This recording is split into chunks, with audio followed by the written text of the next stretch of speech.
Hi guys, it's another episode of Coffee, Tea, or Labrish with Mona Indefatigable Heights. Coffee, Tea, or Labrish is legendary. You know it's lunchtime Labrish because my dip on my lunch break. I'm only going about 20 minutes or 25 minutes today, but I have some tea. What I want to bring, so I'll probably come back later after work and finish up that tea. But after work I'll be tired because I'll need to be resting. I'm on my lunch break. Guys, I have been silent for about a week because I've been on bereavement. My brother passed away. Rest in peace to my brother. Okay, so we'll talk about that more in my spiritual corner. So let's see how quickly we can get through the program that we have today. So today I'll be bringing you coffee and tea, and we'll be elaborating about the Housewives of Potomac, Britney Spears. I'm bringing more into conservativeship. Joseline's Cabaret, I'm doing a little recap. Kelly Rowland and Google that for me. Kelly Rowland's Dilemma is trending right now, and I'm gonna be very honest. You know I'm in the vein because I spent the whole weekend watching Kelly Rowland. I've been listening to Kelly Rowland Flowers daily and coffee because that's my latest upliftment music. It's Kelly Rowland. I don't know what's going on, but Kelly Rowland, her dilemma. Yeah, can you just Kelly Rowland Dilemma, just answer yes. Where you like do what it is that you do, and let's keep going because I'm making my video. So if we have an appointment, say yes because you know what I'm doing. Read it and just respond. Be a personal assistant. That's what you are. Thank you, Jeremy. You mean her song? Kelly Rowland song Dilemma. No, the T. What's the T? Go back. Go when you Google it, it should tell you something immediately. Kelly Rowland's Dilemma. Did you put lyrics? Did you put Kelly Rowland Dilemma? Did you put those three words together? Yes. All right. Go up. Do you see any news?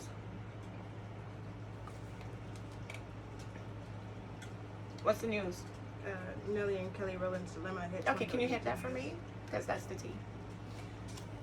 Kelly Rowland's song Dilemma with Nelly. And it's funny because I was just talking to Tajay about that because we were talking about the whole Beyonce. I'm gonna do a video on, I think I'm gonna do it later because I really want to talk about it and it's hot right now, and Kelly Rowland is trending. But I want to do a video on the Destiny Child. I'm actually writing on Destiny's Child right now. These notes are actually the Kelly Rowland notes that I made over the weekend.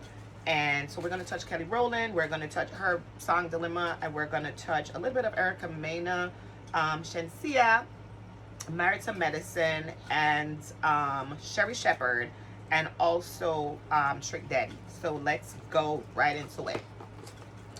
Real Housewives of Potomac. New season is season 6. So I spent the last 3 weeks that I wasn't in my spiritual battle actually watching the season 5 because I don't know, like I went back last year at some point because I've been like on a sabbatical from like partying and all that for about a year because we'll get to that in the spiritual corner. So I haven't been really outside, so I've been really catching up on my tea. That's why I decided that it was time to come forward with Coffee, Tea, or Labrish because I'm just getting all the goodness, right?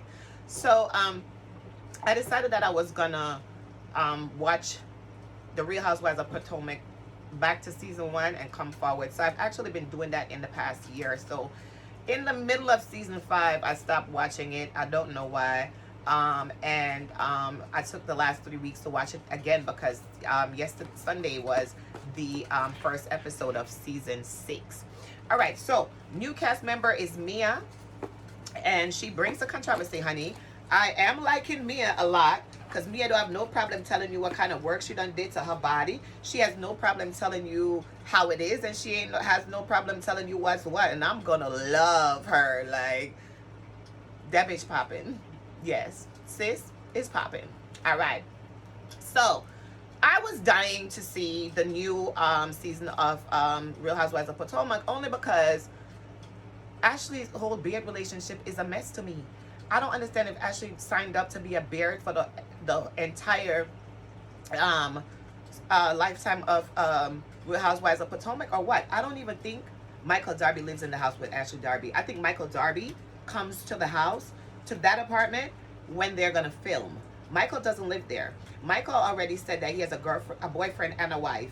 Michael, I sat down and I watched this and I'm so embarrassed for her. I'm just like, how does she do it? How does she stay in denial? She's not in denial. She knows exactly what's going on. I heard her tell him. Now this ain't for the kids, but in the last season, right? What really pissed me off was like reunion and everything. You know I'm behind the time, but I gotta come forward. The reunion and everything pissed me off. Michael wasn't there. However, when Juan said that he was gonna get married to, she's kind of boring.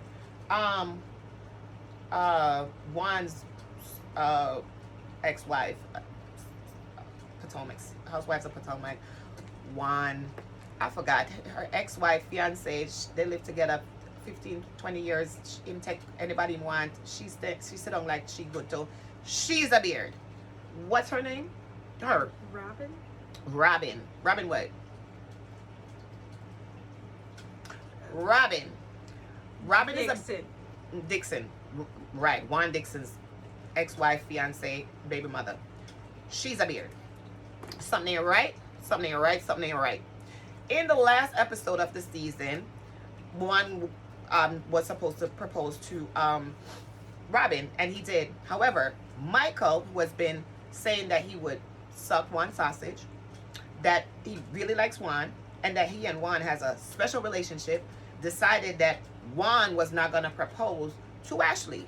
Juan comes up in the scene and says, well, you know, I've done it before. Yeah, you've had a beard before, right? Because this is not your natural. You're really playing this game, Juan. And I don't know why. I don't know why Robin allows it. I mean, Robin is, like, she's a man. Like, I wonder if she's a tranny. I don't want a woman bash or tranny bash or any of those things. But she really has a man figure and a man image. And with the amount of money they have, like, getting it together, I'm going to tell Robin that I'm going to give her a 3 for this whole relationship. I don't care how many rings he buys. I don't care how much they live together. She's a beard.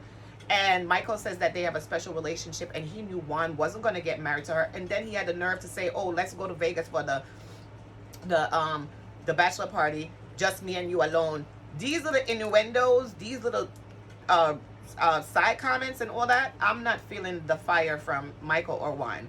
I think they're both down low men. And I don't think Michael is down low because he's already admitted he's touched men's. I mean, the season started with them with a clip from way back in the first season where Michael was touching the man on his butt. And Ashley has no problem with it, no matter how much time Michael go with men.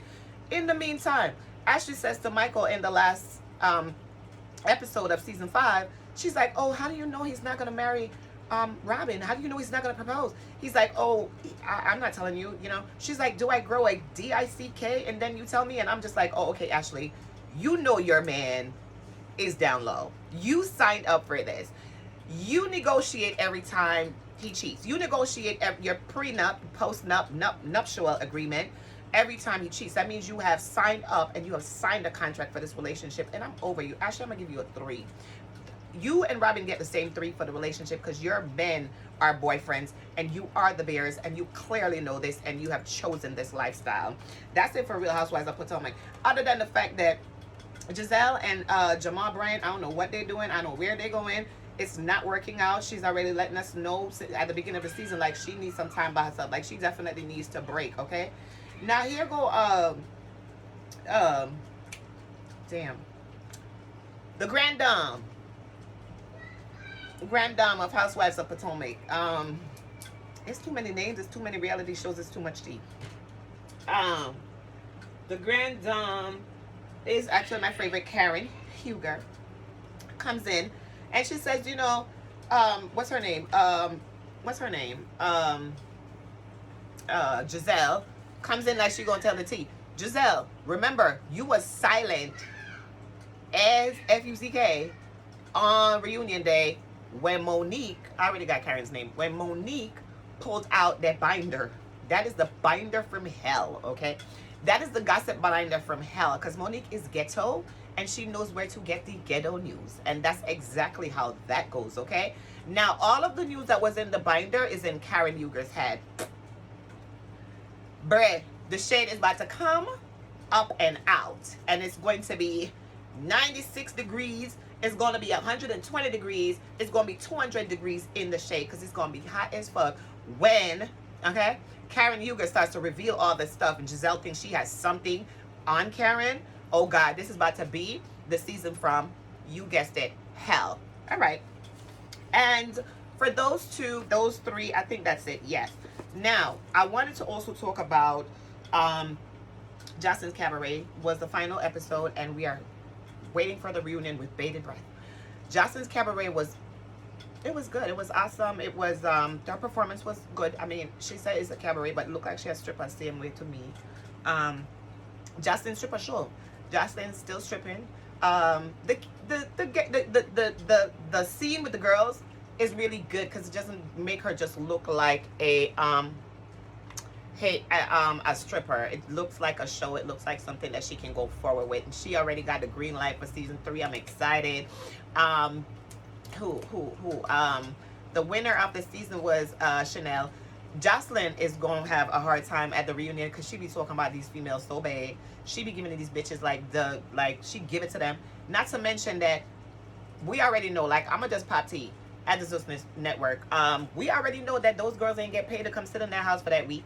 That nobody ain't getting paid to do that. They probably had to sleep with Ballistic, allegedly, and sleep with Joseline, allegedly. And you could tell by their faces that they had to do a lot of things that they did not want to do and they don't agree with and not get paid and not get nothing for this show. So Zeus, you need at least check them, cut these bitches a $2,000 check or something for just being there. I'm talking about no $10,000. I understand, but that just ain't the way it works. Like, that's time and energy. Y'all pay these people, okay? Pay them $20 an hour. Pay them something, like, do something, because you gonna catch a charge for not a charge, you know that case, class action suit. Zeus Network, I predict Zeus Network gonna be having a class action suit coming up shortly because they play too much. So that's it. Joseline's Cabaret. Chanel won the money. When Joseline was like, Chanel is just a big belly bitch, big belly broke bum bitch, you know, big belly broke, pot belly broke bum bitch. I was floored. I was like, wow, is this how you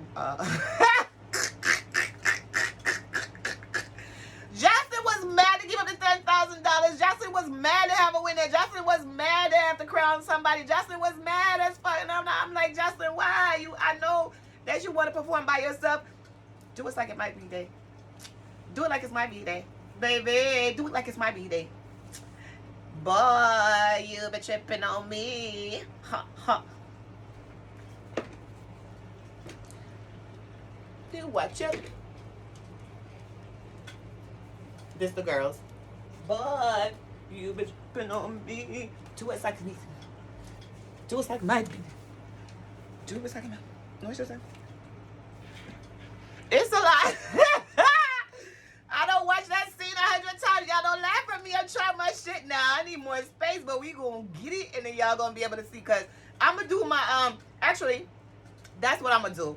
I'm gonna have Jera actually set it up, and I'm gonna learn the choreography, and I'm gonna do that for y'all. And it's gonna be on our one of our fun days that we just having fun. I'm gonna pull the camera out, and I'm gonna do the choreography for. Do it like it's my B-Day. Do it like it's maybe D. Baby, do it like it's my B-Day. Do it like it's my B-Day, because I stay doing it like it's my B-Day. Alright? Alright. How much time we have? Next up, Kelly Rowland's Dilemma. So, Kelly Rowland and Nelly's song Dilemma grossed over, what did they say, 1 million views? 1 billion. 1 billion views this weekend. This weekend, July, what was that? Today's 14th. This weekend, July 11, 12, 13, 14, 10, 11, 9, 10, 11. Kelly Rowland was on a lot of people's mind, and she was on mine. I spent the whole weekend listening to her. I cannot let her go. I love you, Kelly.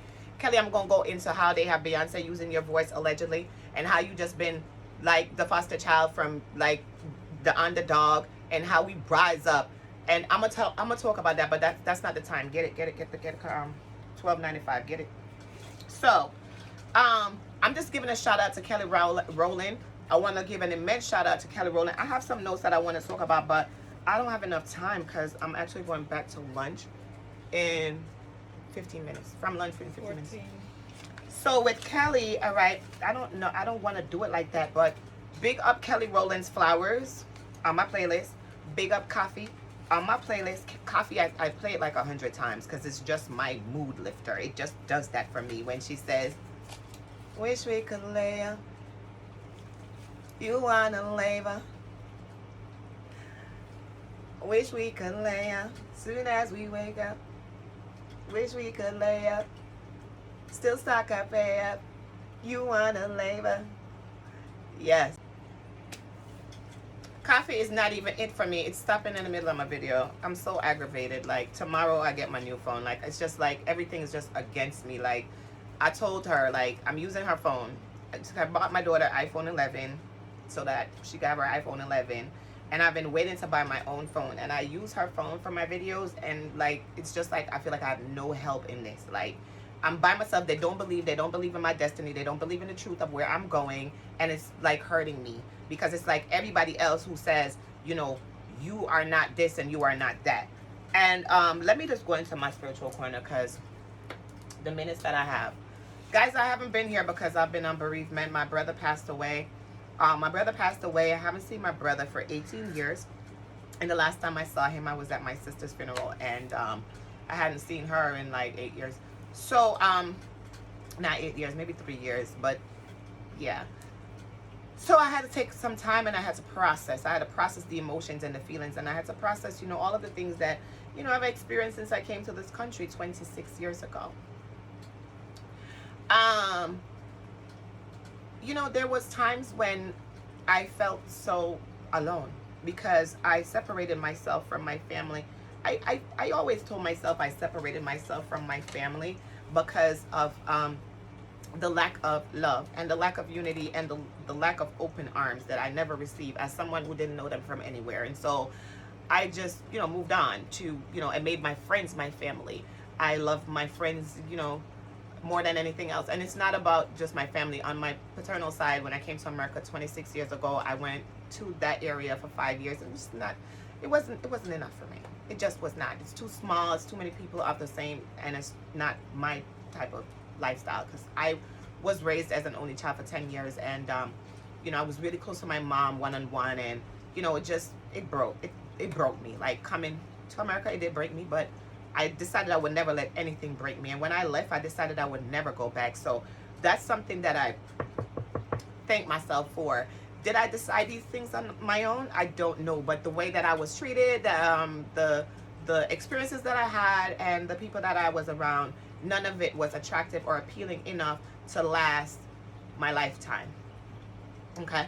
And it's not been a lot of people, places, or things that have been, you know, that have touched me enough to last my lifetime. I've always felt like I was running. I've always felt like I'm running from something. Like I'm trying to escape. I need to get away. I need to run. I need to escape.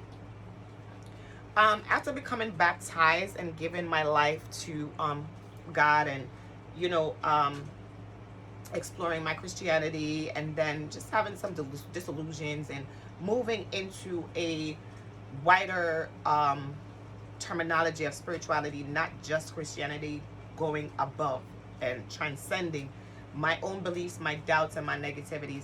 This forum is something that I made up my mind that I would, you know, I would use this as my platform to spread love, light, blessings, and joy. Last year, July, it's been 1 year. Last year, around June 28, 29, 2020, I decided that I was going to take up the mantle of the job that I've been sent here to earth to do, and that is to help God's people, to help people spiritually, to uplift you, to pray for you, to help you break, you know, curses, bonds, shackles, fetters, whatever it is, whether by prayer or by within my actions, or whatever God places upon my heart to do. But it's so hard because when you have a gift, the gift is not for you. And so generally that's what people say. So I haven't really been able to help myself much. I've suffered, I've struggled, I've been through a lot. And through my separation and my struggle, it's always been my devout, log into ADP, bring up ADP for me. It's been my devout desire to surpass my, it's the same thing, to surpass my barriers, my mountains and my obstacles. And so um, the month of June was that for me, like, ending the battles and coming to a place of peace and finding myself and where I'll be able to find rest. So July is my rest month, where I find peace and all of this. However, receiving the news of losing my brother, someone I never really gave a chance, but then I don't think that I ever had the opportunity to give him a chance because we were blocked from, the beginning.